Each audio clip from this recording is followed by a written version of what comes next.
Well, it's great to be here. The one bone I have to pick is that Arlene has raised the bar on extemporaneous comments so high that just don't even think I'm going to come near it. So you make an excellent member, Arlene. I can say that for sure. It's a facility that my boss has always had far better than I did, frankly. But it was interesting that that her comments on the business point of view had come around to a couple of the same themes that I had been thinking of in terms of a policy perspective on this, and that is what I had termed the level of variability. And essentially, as she pointed out, there were many different kinds of jobs, and each of these different kinds of jobs raise different sorts of issues in terms of their flexibility. And when you look at that kind of a situation from a policy perspective, and I think particularly from a federal policy perspective, you find out that you have run into a very tall order in terms of trying to do something that is effective. The reason why is because the federal government's job is to treat people fairly, and that's often interpreted as treating them more or less the same. Mm-hmm. If you try to bring out more variations and say, well, the really fair thing is to take into account these 10 extra considerations. And then what happens is that many people on the Hill who, with varying levels of expertise and lots of anecdotes, will figure out what these 10 things are and how the best way that they should be addressed. And then you really have a mess, potentially. But that's the challenge. The challenge is, how do you sort out those issues that actually are amenable to an overall federal policy that is as reasonably simple as you can get, and frankly, there are very few things that are simple. And I think the example here, I mean, it's not only that every single law and policy on that pile is complicated in and of itself, but then you start getting the interactions. And the one very appealing thing, and one reason that I agreed to spend time in this project is one, because there was an effort to take a manageable set of questions, and this is a very generous term of manageable, but to take a very broad look at that and to recognize from the forefront that there are a variety of people who have a stake in this, and that all those, as Arlene, I think, so effectively pointed out, have to be part of it on the ground floor. You don't, if you take it, you certainly, in an advocacy role, which is great to have, you start with solving your problem and then you figure out how to bring other people along with it. And happens a lot, but in this case, what I found very attractive was the idea that you would try and have all these factors considered at the same time. But then what you end up is, okay, so how do you figure out how to do this, and can it be done? And quite honestly, I don't know. I was actually pretty skeptical, and I just found it attractive that anyone was willing to try and willing to put in the kind of time that it would take to do this. So that's one thing I just want to put out. It kind of controls everything else from a policy point of view. In terms of some of the other issues, I think that would come up in a policy context. There probably are three things. One, data needs. Members are elected from specific geographic areas of the country.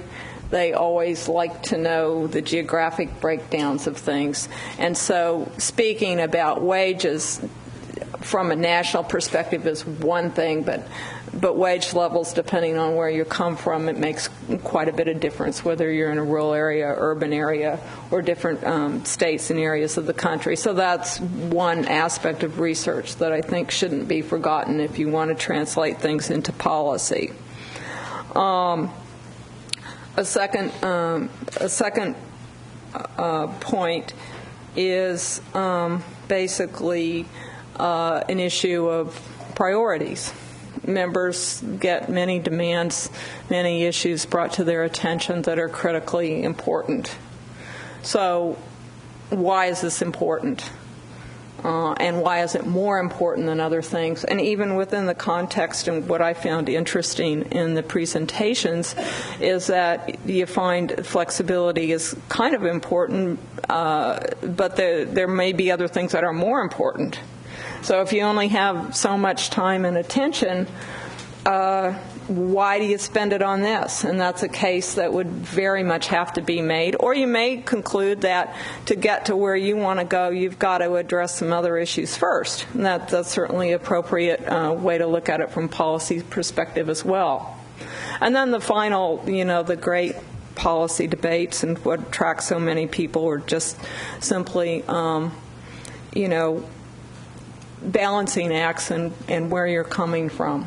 And that's a consideration that certainly is very prevalent on this. I had mentioned just in the very brief material I'd seen in advance that some of this in terms of the balancing act reminds me of questions that are raised when Congress considers raises in the minimum wage. And just very briefly, I'll give you two examples of the things that remind me of that. One is you start talking about low-wage workers, and you're talking about a lot of teenagers with part-time jobs. And the question is, how do you sort out that from the families with the very real needs mentioned in the study? And I think they're two very different sectors, and of course, those of us lobbied by the business community hear about all the teenagers, but I think you need the numbers to figure out where you're at on that. But the other thing too is that there is the even tougher balance between the needs of business to stay in business and to not reduce the number of jobs, and the fact that when wages go up, something has to give. And so where's your value? Obviously, you can't run everything totally on a bottom line, because there are quality of life issues that are legitimate that people need to consider. So where does that balance off? The better quality of life with the higher wage versus the person that doesn't have a job because it got cut back in order to pay this additional expense. So those are sort of some general policy issues I think that need to be considered as this debate goes on.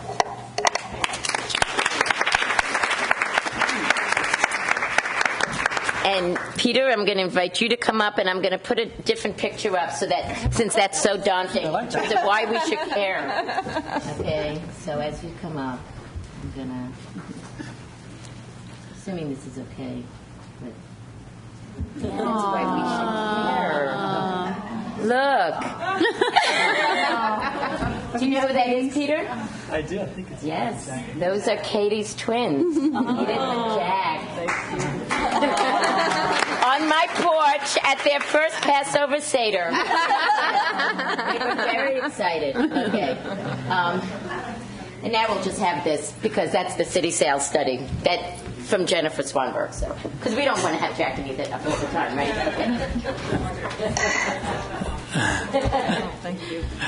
Thank you. I definitely appreciate the picture that was just put up, because I too am a new parent, a little bit later in life, but I have a 19-year-old daughter, and so I'm confronting the issue of workplace flexibility in an all-new personal way myself recently, including picking her up from daycare in about 3 or 4 hours from now.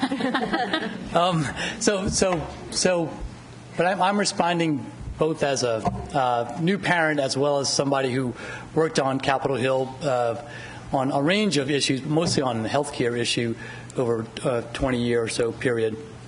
3, 4 major reactions, then a series of sort of questions that I would probably come to mind as a Hill type, and potentially what a member of Congress or their staff people would be asking in terms of what the role of the government is here.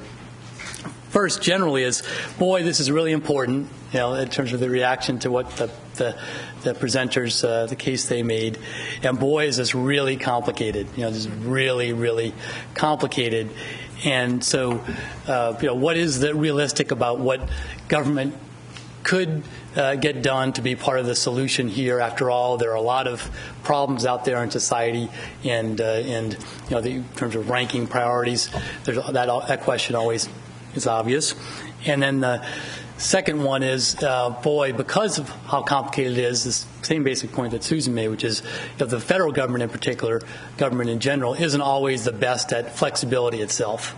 So applying a government policy to an issue that is so complicated and often individualized, to me, sort of says, okay, boy, we've got to be very smart and careful about how any government policy would be crafted to effectively be part of the solution.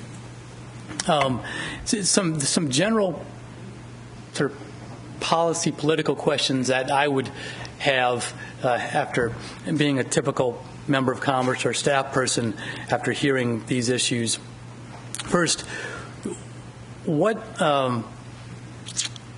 would be the impact of government policy on existing efforts in the private sector? We've heard there's a full range of effort or lack of effort on the part of business in this area, and what would government policy do to both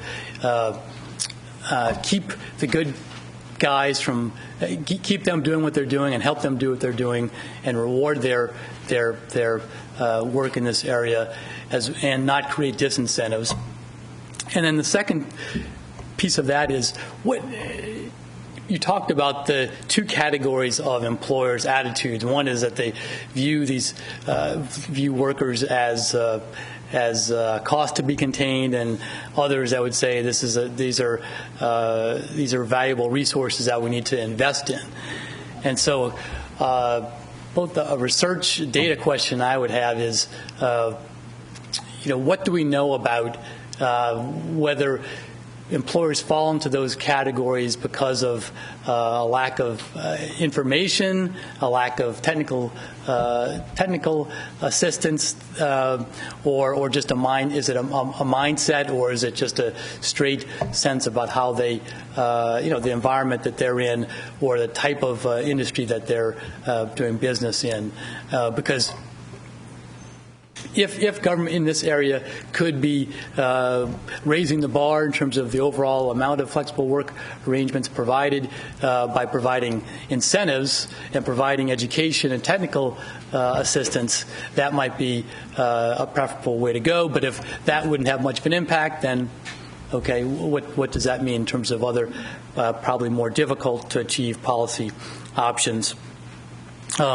Second basic question, and it relates to the first picture that was up and what Susan and I and others made, which is, how does this interact with existing federal policies? I mean, clearly there are major interactions with everything from labor law and anti-discrimination to also tax policy and Medicare, Social Security.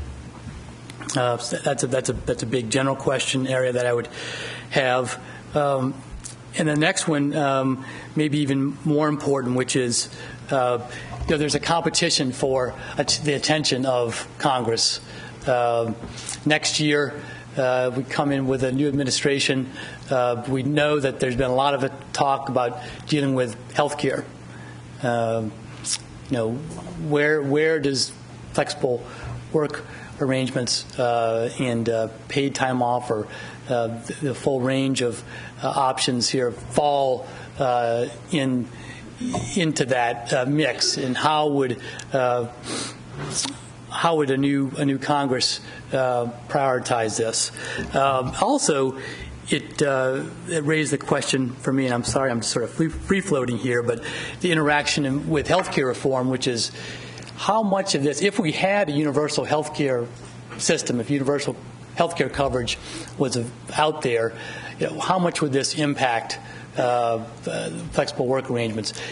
Are businesses being driven to move more work into part-time classification in order to escape the burden of avoid the burden of healthcare costs?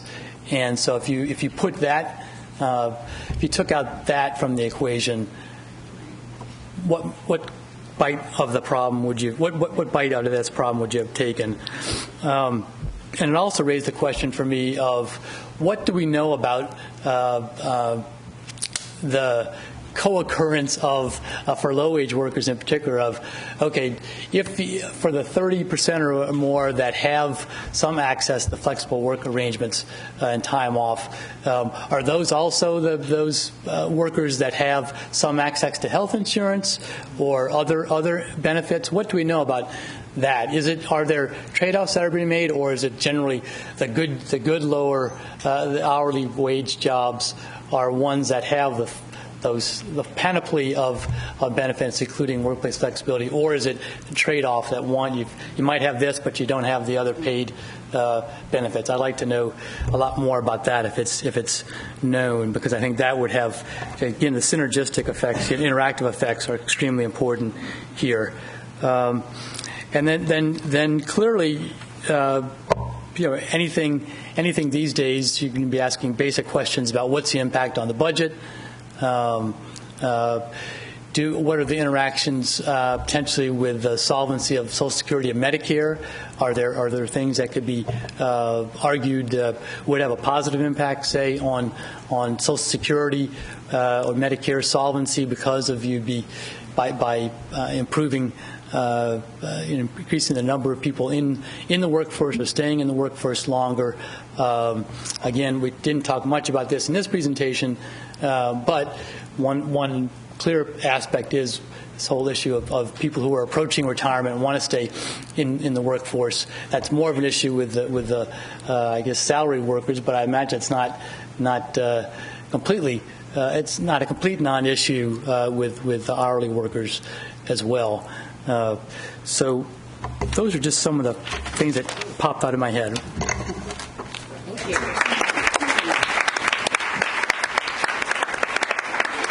Okay, so a few things before I do my questions out to you. Number one, I'm so glad this was up this whole time. I hope you have written this down, the citysalesstudy.com, which is where Jennifer has pointed out she has lots and lots of information, because I told her she could not have 6 slides on her study, okay? But I didn't mean to say she couldn't put her website, okay, in the slide. So there's that. And also, I know that Peter said that he had a 19-year-old daughter, but he was just projecting. It's a 19-month-old daughter. That's why he was picking her up from daycare. Just in case any of you were curious. Okay. What I'm going to do actually is go back to what I'm going to put up as a slide for our conversation is, of course, I'll save. Come back here a second. So, okay. Just save it as WW. I'm going to just put up what you saw as a slide. Here, Jack and Edith again. I've actually lots of pictures of them. But the Sloan Conference, broad definition, just as a way of, as we have this conversation, just so that you have a sense of what we describe as workplace flexibility. And maybe it's a little hard to read, but you will get it in the slides afterwards. The flexible work arrangements meaning different things depending on what type of job you're in already, whether you're in a job characterized by extreme flexibility. Oh, we actually apparently have some copies of that out in the back. Okay, good. Or in the folder, maybe even. Yeah. No, in the folder. Okay, all of you have this in front of you already. Are we prepared or what? Okay. And then the various time-off pieces, and one of the things about our project is we have no specific policy ideas yet of how to get to this result of time off, paid time off. We have identified it as a need, and what we're doing as an enterprise is trying to develop a consensus-based process on how to get to that, as well as career maintenance and reentry. So what I want to do is open up the floor for comment, and not that she knows that I was planning to do this, but Sharon Daly, I'm actually planning, she just woke up, because I actually do want to hear, Sharon Daly is someone you'll hear tomorrow on the roundtable, but she is someone who has been a lobbyist in D.C. for 30 years, working for poor people, including most recently at Catholic Charities USA, where I was honored for the Federal Legislation Clinic to be her lawyer. And so what I want to open up to the audience to is thoughts about reactions to the papers, reactions to how you might think about this from business practice, and reactions, as you started to hear, in terms of policy. And so you don't have to talk first, Sharon, but I definitely want to hear your voice in terms of this. So if people would raise their hands, we're actually going to keep a list, and then, so raise your hands if you want to make a comment. Okay, so this is not questions to the panelists, although those are not precluded. This is more, you are now part of this panel. Okay, and so what I want you to respond to is hearing this, and this could have been either the papers or the business perspective or the policy. This is what I think would be useful if, as a group, we were thinking about. This is where I think we should be pushing ourselves in terms of as we think about this. So we've got Phyllis Moen. Let me just see some other hands so I can just put you on the list. Sharon Daly. Barbara. Okay, we're going to start with those, and then we've got Anna and Eric, and then if other people would just raise their hands, we will keep that list. So starting with Phyllis and then Sharon. Thank you. Is this working? Is it? No. Okay, okay, good. I really enjoyed this panel, and I enjoyed what everyone said. But thinking about issues that unite and getting attention, I think that's really critical, that there are lots of good issues, and how do you get the attention of Congress? And I was thinking the importance of what Peter said about older workers.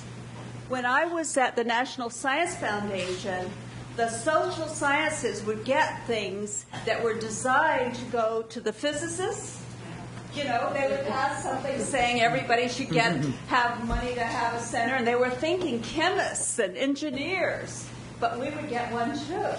And I think if we focused on the ways of retaining, through flexible work arrangements, older workers, that would bubble down to affect all the other workers, but it would not be the focus, because Congress cares about, as does the corporations care about, losing these older workers, their memory, their talent, and their payments into the Social Security Fund rather than taking it out. So.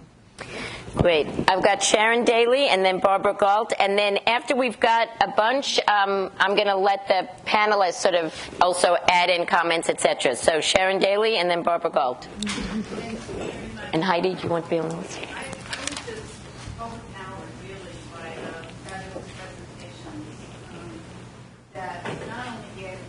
Can you hold it closer to your... Yeah.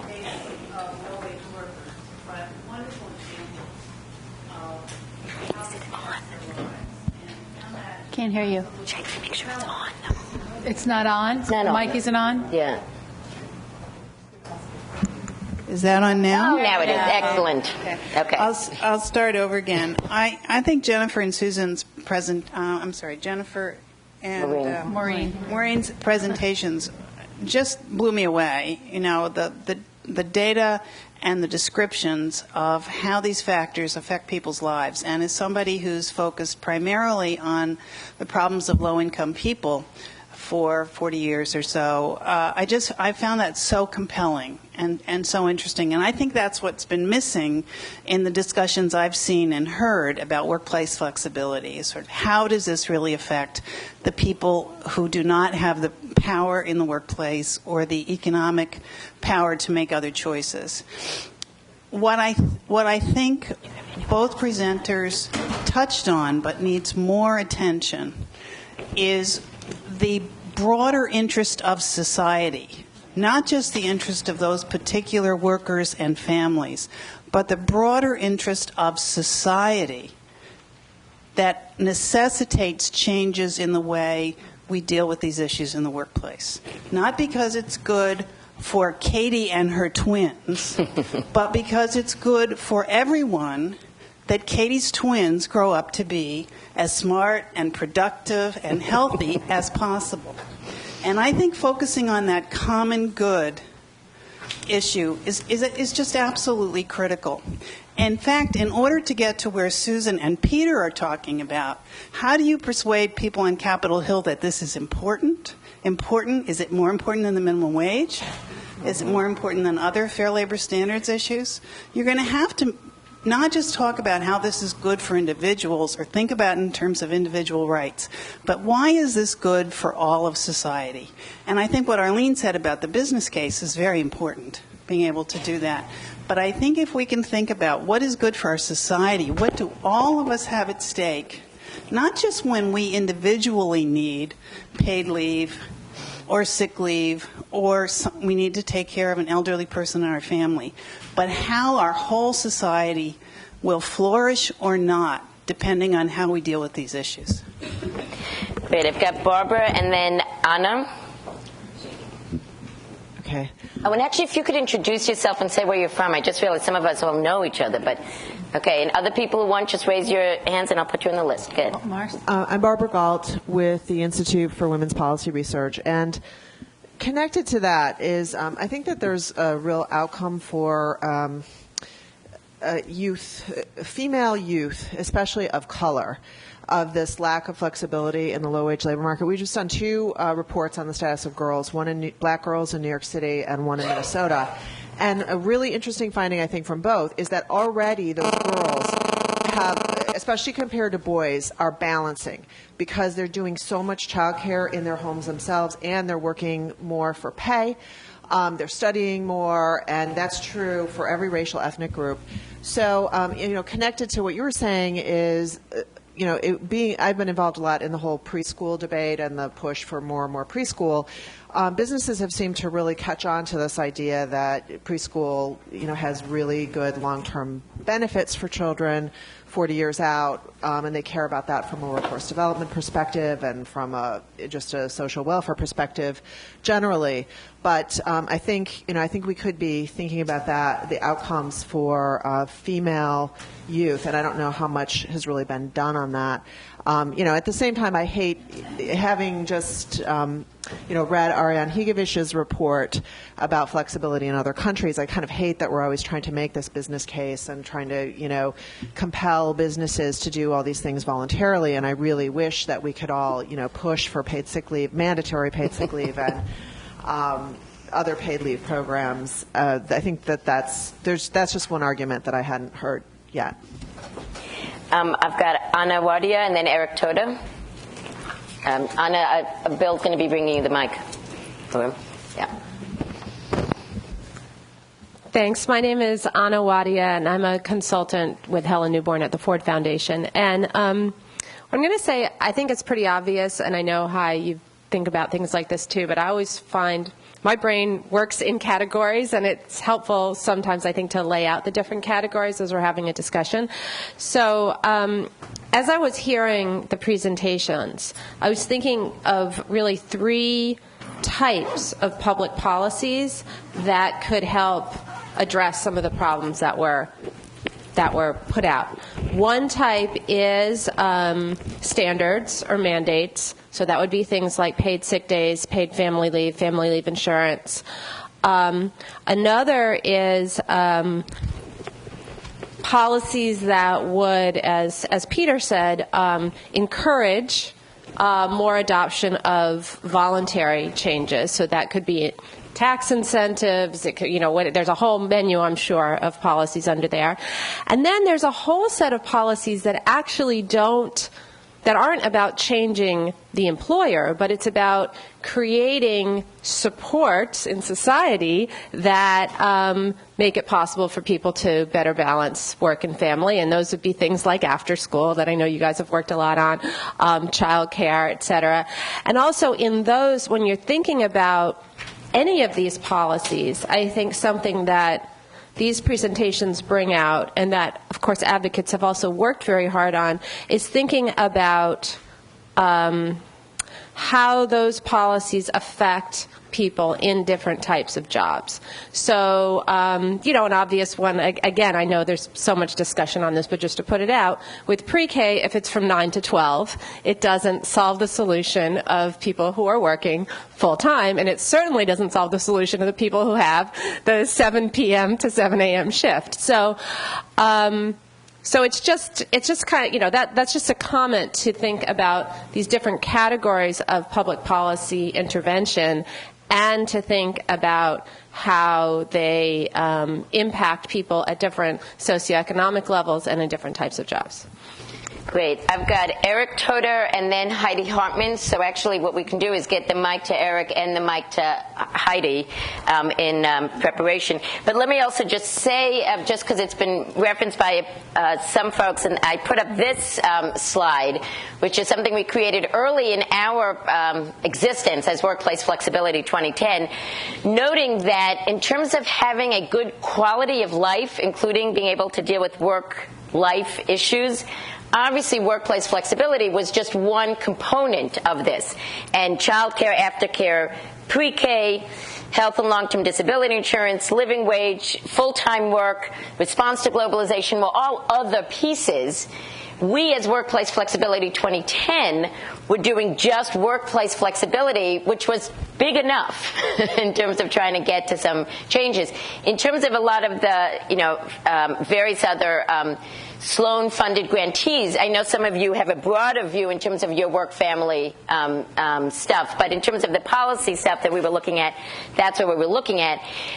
We felt from the very beginning that if you looked at workplace flexibility, you had to look at workers across the income level. A lot of the research of the Sloan researchers was focusing on middle-income families, and you'll hear more at the roundtable about some of the rationale for that and the importance of that.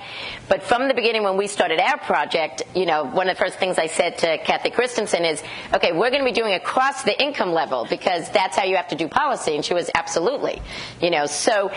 And again, this conference today, by separating it out, was sort of designed to say, let's really think about all the issues different for the different income levels and what that might mean in terms of policy.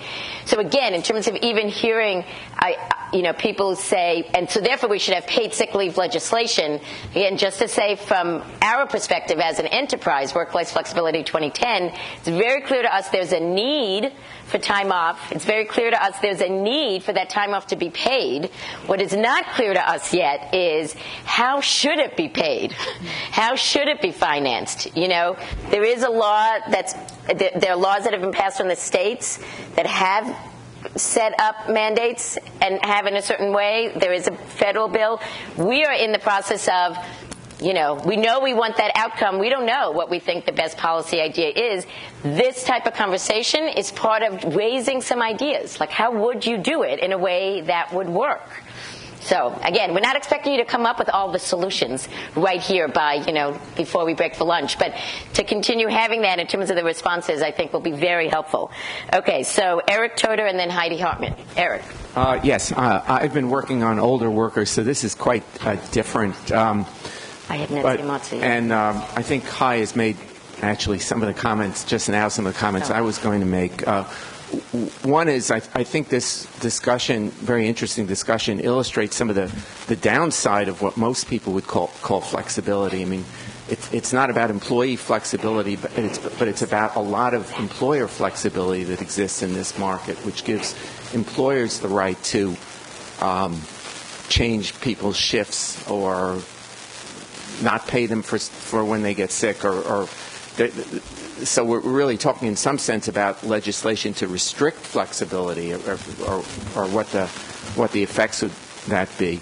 And I guess the second point I wanted to make is a lot of this kind of gets tossed into the issue of employee versus employer, but I think as an economist, the sort of model in the back of our heads we have of a competitive economy is that in the long run, some of these adjustments won't be paid for by employers. They'll be paid for either by other employees or by taxpayers. So if you make the workplace, you give more protection to workers with families and wages go down, then other workers who don't need those protections as much may end up being worse off. That's okay if you want to help families, but I think you need to consider what those trade-offs are. So I think, as Hai just said, the real issue that you really need to think of in these trade-offs is that restricting these kinds of employer flexibility and putting more rules in the market will have costs. And I guess the question is to ask: is it to be paid in terms of somewhat lower wages or less desirable conditions for other employees, or is it to be paid for in terms of taxpayers sharing the burden? And so I think those are the issues we need to be thinking about. Great. I just want to say I've got Heidi Hartman, Netzi Firestein, and Marcy Pitkatsufis on my list. If anyone else wants to get on the list, please raise your hand. And then I am going to turn back to you guys to sort of wrap it up with reactions and comments, and I think we'll just go down the line this way, so starting with Peter and ending with Jennifer. So, Heidi. Heidi Hartman, Institute for Women's Policy Research. Is this on? Now it's on, yeah. No? It's on now. Yes, okay. Again, a great panel. Really enjoyed the presentations and the papers and learned a lot. I would just say that a lot of the comments coming from the floor are kind of designed to find, the single leverage point. Is it older workers or the problems of aging and flexibility, which I'm increasingly sympathetic to as I age. My own mother was a sales clerk. She worked part-time until she was 75. Barbara, my colleague, has suggested adolescent women, and it is incredible how many more hours they spend on homework, on family care, and on paid work, and they get no leisure compared to the young boys. They have a double day, a triple day already at 13, 12, 15. It's unbelievable. That's a possible leverage point. But the one I like is the one that Hai just mentioned. This bill, it's bipartisan in the Senate, Dodd-Stevens, and in the House, Pete Stark. And it's like a Social Security or a TDI, which 5 states have, payroll deduction, employer and employee, and it provides paid leave, partial wage replacement. What I like about an approach like that, besides the fact that it's mandatory, is that it's universal. And universal programs like Social Security do help everyone. Everyone can get them, but they are disproportionately important to low-income people who don't have alternatives. Many high-income people will never take that TDI program in any of those states because they have full paid leave when they need it. They don't need to take partial leave. But for those who have nothing, it's great. So I just wanted to make sure that's out there as it is now, the idea of mandates and the idea of making paid leave, a central plank. However, I would say from the 20 years that we've been working with the advocacy community on trying to move these things around somewhere forward, it's very hard to get the advocacy community to agree on everything, on anything, that level on everything. Very hard to get them to agree on anything and say, yes, we're now going to work for paid leave. I've been working on child care, but now I'm going to work for paid leave. I've been working on aging, but now I'm going to work for paid leave.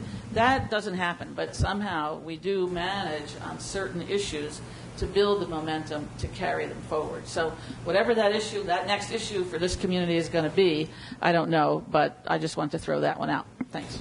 Great. Okay, Netzi Firestein and then Marcy Pitkatsufis.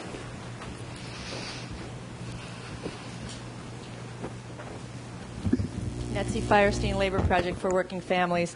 I was really glad that both Maureen and Peter talked about health care and health insurance because I think it's like the elephant in the room. And I know some of us were at a couple of conferences that Joan Williams did where we heard folks from other countries talking about policies in other countries, but all those other countries had universal health care. And we always felt like, you can't So you talked about employers make decisions based on what's the benefit threshold, and workers make decisions based on how many hours they're going to work, and the policymakers are going to make decisions around health care. So Phyllis and I had this conversation during the break around, I think that all the issues we're talking about get linked back to health care. So we're working on paid sick days in California, and we're talking about it as a public health issue, because it is. With paid family leave, it relates to health care in lots of different ways, and the same thing with flexibility. So I just think, thanks for you sort of inserted this into the discussion, and I think it's something that we need to hold, because it's going to relate to everything, especially around, like when Heidi says, what are we going to work on next year? Well, we are going to work on, paid family leave at the federal level if we have a different administration, but that is going to needs to get related to the health care discussion, which is going to be kind of front and center. Great. Marcy? Where is Marcy? Oh, there you go. There you go. Great. Good morning. I'm Marcy Piquet-Sufis, the Sloan Center on Aging and Work. And I certainly want to thank Katie and Hai and the panel. I think that the conversation around low-wage workers opens up not only the conversations around that particular population group, but it helps us think about workplace flexibility potentially in some different ways. And I want to reintroduce a concept around kind of threshold.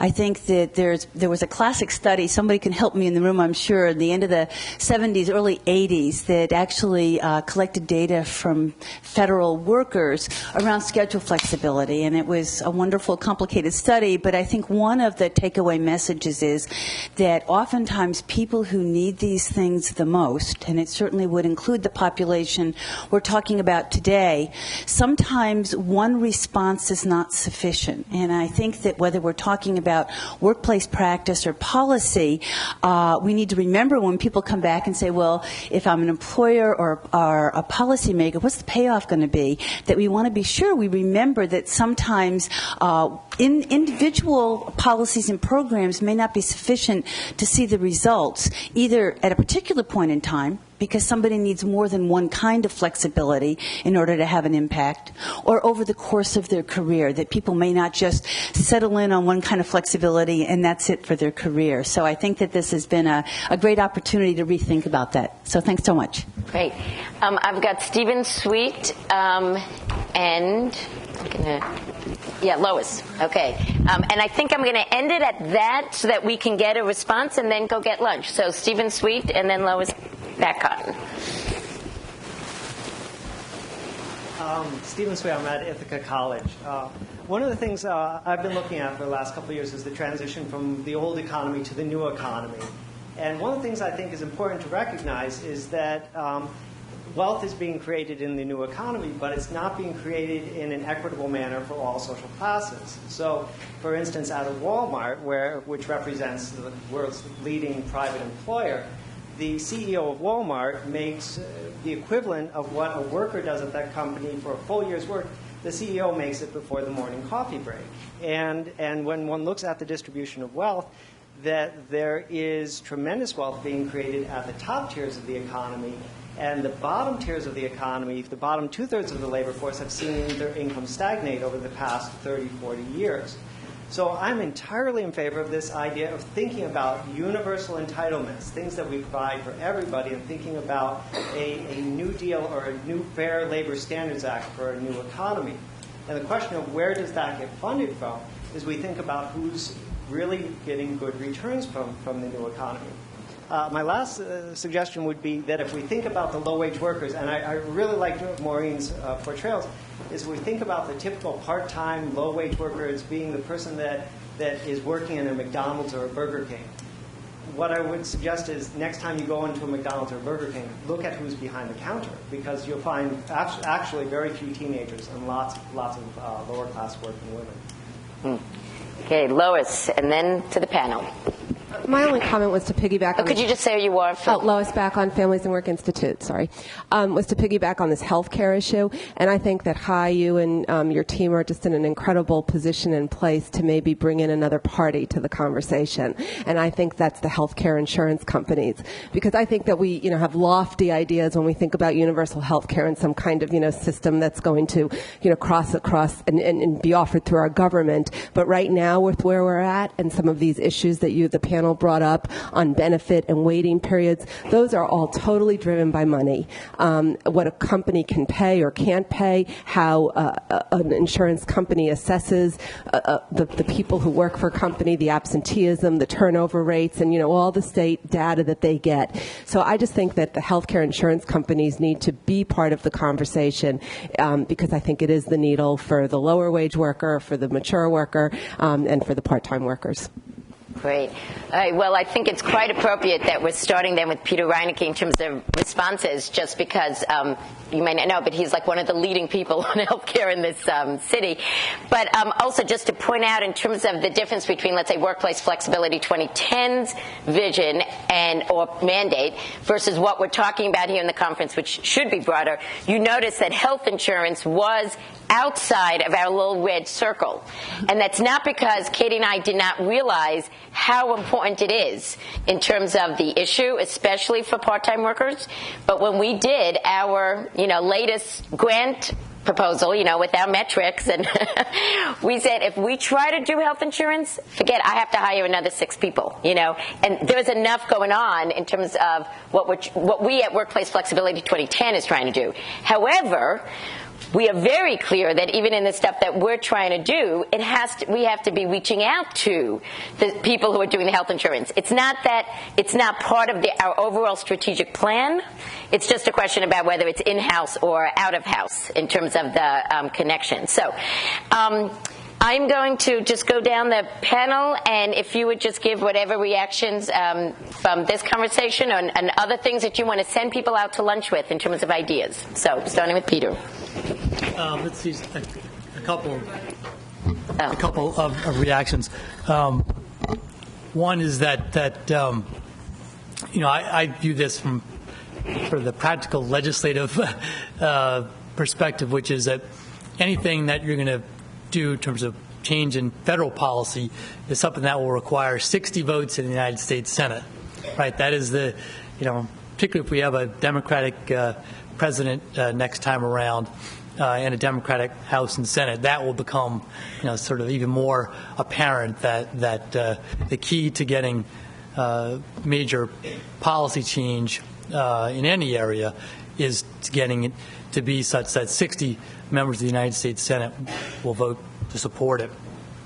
And so that gets into this whole question of trade-offs and how much can you get done and how does it interact with health care, and if you're going to put a new mandate on businesses for health care, can you also do it on leave, or what are the trade-offs there? But then the second one is, somebody made the point that we need to talk about this in terms of the greater societal benefit that it brings, solving this problem. I would probably disagree with that a little bit, and maybe just my background, but I think particularly when it comes to these lower wage hourly workers and their issues, that there are not very many members of Congress or their staffs that have ever been, at least for a real chunk of their career or life, an hourly wage earner or really low income. And so to make a broader case about the societal benefits, that's going to appeal and strike a chord with a segment of those 60 votes that you need in the United States Senate, but it's probably not going to get you to the 60 votes. So I think the individual stories, like the ones that Jennifer pointed out, are really necessary to hit home and across the barrier of minds of a lot of members of Congress and their staff, just because they haven't been exposed to it personally. And so to really relate to it, on a personal level about why they would need to make a decision to make a trade-off against constituency groups that they represent. I think this focus on those individual stories is really important from the advocacy perspective. So the more of those, the better, as far as I'm concerned. Great. Susan. Well, certainly, it's interesting. My little notes to myself, I also underscored trade-offs. And essentially, I think that's something you can't lose sight of. And I think I mentioned this in my prepared remarks, that certainly you can regard something as very, very important, but a sole focus on that without recognition of trade-offs is going to be a difficult proposition. And especially when you're starting to talk, when you start bringing in health insurance and benefits for part-time and no waiting periods and other kinds of things. I mean, all I was thinking was the dollar signs were chunking along. And there's a point at which that's great, but there's another point at which, businesses do get tapped out. I mean, they've got to be able to stay in business, and I think you have to keep that in mind, too, in terms of looking at the whole picture. And then you can certainly advocate your own balancing mechanisms about what's more important, but to lose sight of it or to assume that the CEO of Walmart can finance everything we want to do, I'm not sure it goes quite that far. Right. Arlene. This has been a wonderful discussion, and I've learned a lot from it, and it's made for me an argument both for broadening the discussion and narrowing the discussion. Broadening in the sense that we're reminded that, flexibility is not the lack of access to flexibility is not the only thing that distinguishes the lower income worker.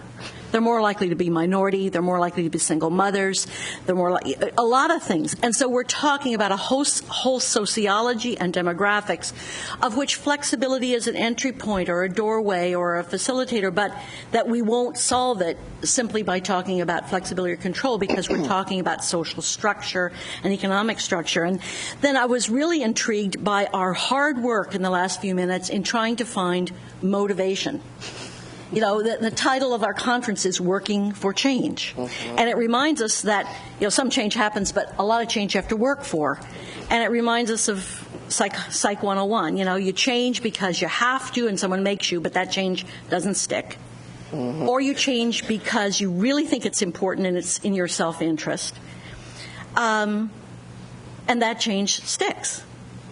So I was very interested in, what will motivate us all, older workers, gender issues, all of these different things that could be motivations, including the common good. And I think in our best moments, we all know it's in our common good. But who is it that said, utopia is great, it's just managing the road there. It's hard. It's the transitions to the common good, even if you can see it. So many problems for the lower wage worker would be solved if my standard of living went down and I had to pay a lot more for everything.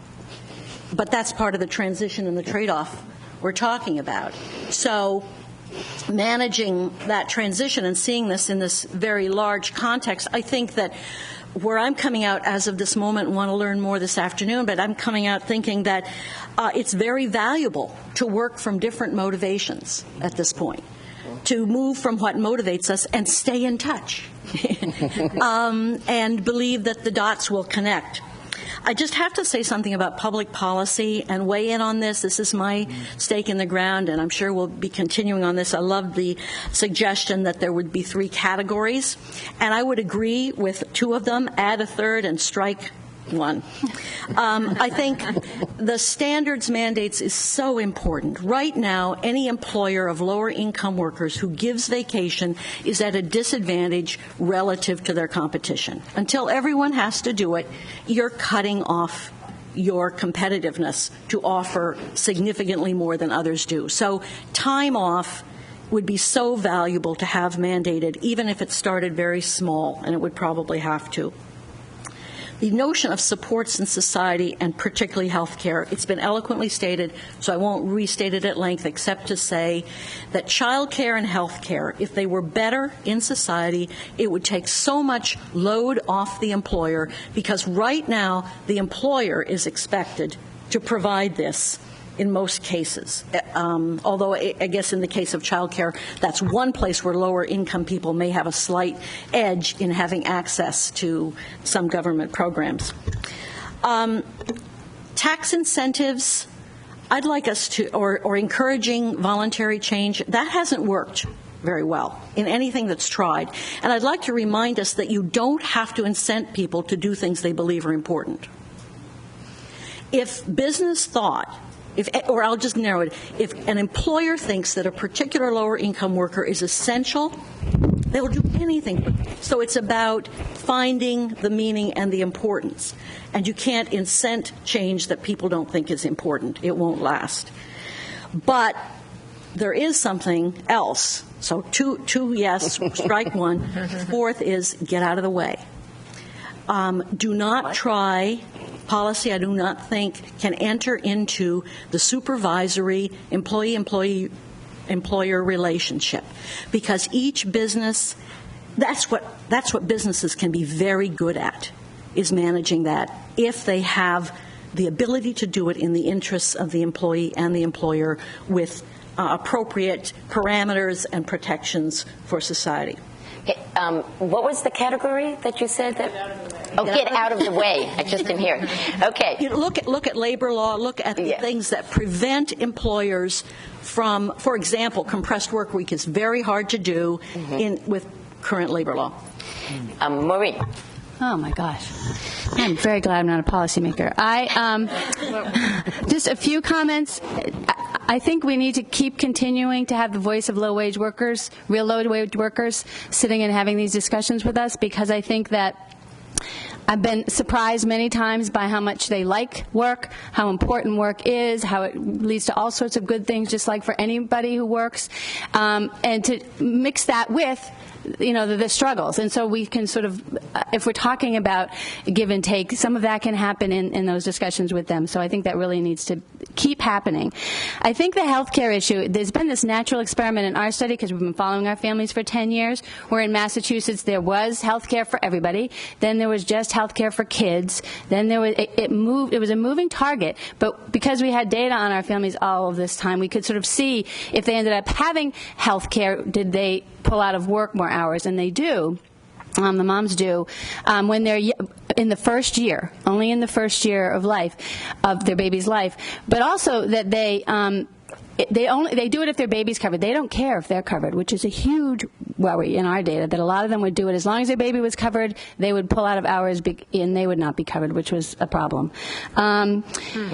I think two other things that people raised, I just want to highlight the whole life course perspective, that the issues for the families in my project are very issues for the families with teenagers, are very different for the issues of empty nesters, and to sort of, and no one wants to create a policy that's going to sort of deal with all those changes, but we still need to be sensitive to who it might harm and who it might not harm at different stages of the life course. And lastly, I'm really glad you said that thing about the distribution of wealth, because I do think there's a certain amount of moral outrage you always need to have to keep this stuff going.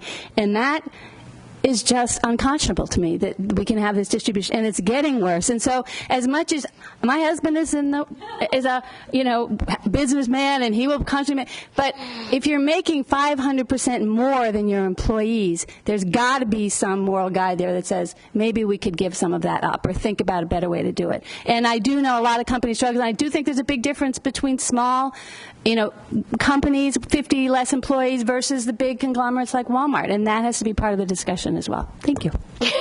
Jennifer. Wow, I don't think there's anything left to be said.